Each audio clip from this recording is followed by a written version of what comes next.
The case of accused Russian agent Maria Butina reveals a connection between high-profile corruption in Russia and the Obama administration.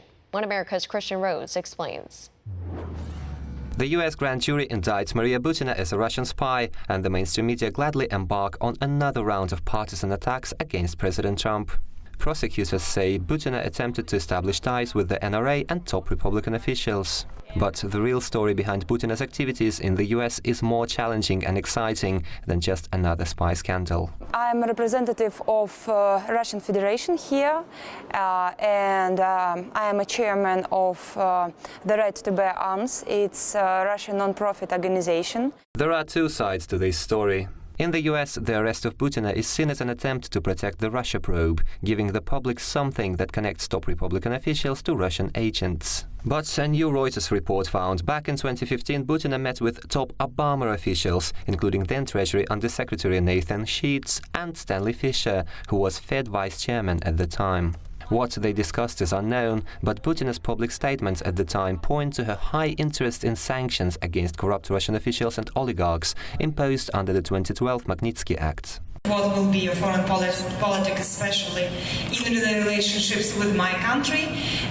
Do you want to continue the politics of sanctions that are damaging of both economy, or you have any other ideas? Okay. Prosecutors connect Butina to Alexander Torshin, a Russian central bank official and former senator, blacklisted by the US Treasury this past April for corruption. Torshin allegedly sent Butina on an espionage mission to the US and directed her actions. But in reality, Torshin is a criminal figure, as revealed by the Spanish police back in 2016, who said former senator was laundering dirty money alleviated from the Russian federal budget for his bosses in Russia's ruling party, United Russia. This explains Butina's heightened interest in the Magnitsky Act sanctions, rather than proper espionage pertaining to intellectual property, technology or Pentagon secrets. She's been aware of a criminal investigation into her conduct for months, made no attempt to flee, nor has the government, which has had her under surveillance the entire time, alleged that she has. She's not an agent of the Russian government, the Russian Federation. On the Russian side of the story, Butina's biography suggests she was part of the system of institutionalized corruption and nepotism.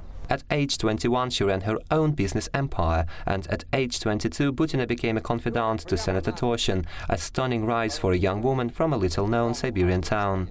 After Magnitsky Act passed Congress in 2012, Butina and Torshin became frequent visitors to the US, openly speaking against the sanctions for years, while seeking contacts with actual Russian intelligence, as revealed by the FBI investigation. Some say Russian intelligence could have outsourced some of its functions to poorly prepared amateurs like Butina, but it appears more likely she acted as a private party for one of the Kremlin's money laundering schemes. I also was able to draw some conclusions about Russia. People say, well, what kind of political system do they have? They don't have. It's all about Putin. They don't have a political philosophy. I mean, what's the political philosophy of the mafia? You know, there is none. It's all about money and power. President Trump described the Russia probe as a partisan witch hunt, and the mainstream media is hoping the Butina case could help Democrats flip the House. What the mainstream media appears to ignore, the main and the only realistic Russian threat, aside of a nuclear annihilation, is the Kremlin's exports of corruption to the US, as multi-billion money flows speak louder than the alleged and inefficient attempts to tamper with elections. Butina's indictment falls in line with other events related to the 2012 Magnitsky Act, including Putin's recent interest in Bill Browder and Michael McFaul and the 2016 Trump Tower meeting with Russian lawyer Natalia Veselnitskaya. All these point to the same conclusion. The multi-billion Russian corruption firmly entrenched in the US under the Obama administration, and the Kremlin is now desperate to protect these interests, while the Democrats are spinning the story to hurt President Trump. I'm visiting from Russia, so my question... Good friend of Obama, Putin. He likes Obama a lot. While narrow partisan and criminal interests appear to define the course of US-Russian relations, it is fair to expect further damage to mutual trust and understanding between the two nations. Kristian Rouz, One American News. Want to see more videos like this?